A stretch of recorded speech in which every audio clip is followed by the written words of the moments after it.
भाई लोग नमस्कार। तो आप लोग देख सकते हैं कि सुपरस्टार खेसारी लाल को तो आप लोग बीच में कल ही वीडियो डाल के आप लोग जो दिखा दिया था कि आप लोग देख सकते हैं कि आप लोग बीच में खेसारी अयोध्या में गया था और रावण जलन भी किया था, जिसमें बात करेंगे। एक बार आप लोग बीच वीडियो ये भी निकल कर आप लोग बीच में कि फिल्म आप लोग बता दो कि ये एक फिल्म का भी शूटिंग था और आप लोग खेसारी का अयोध्या में बनने का भी राम का सौभाग्य मिला। ये बहुत कम लोगों को सौभाग्य मिलता है।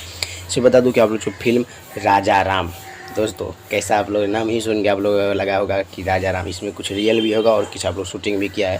तो आप लोग ज़्यादा वीडियो शेयर कीजिएगा ताकि हर एक फैन को पता चल जाए कि आप लोग खेसारी का फिल्म राजा राम भी आप लोग बीच आ रहा है बहुत जल्द, क्योंकि इसमें आप लोग देख सकते हैं डायरेक्टर का भी बेटा है आप लोग बीच में। तो इसलिए बहुत ही गजब का होने वाला मूवी होगा, क्योंकि इसमें रियल में दिखाया गया है, शूटिंग भी किया गया और अयोध्या में बनने के लिए सौभाग्य हर किसी को नहीं मिलता है, तो हो सकता है। तो आप लोग इसलिए चैनल पर नए, चैनल सब्सक्राइब करिए कि खेसारी कोई भी छोटा बड़ा अपडेट रहता है देखने को।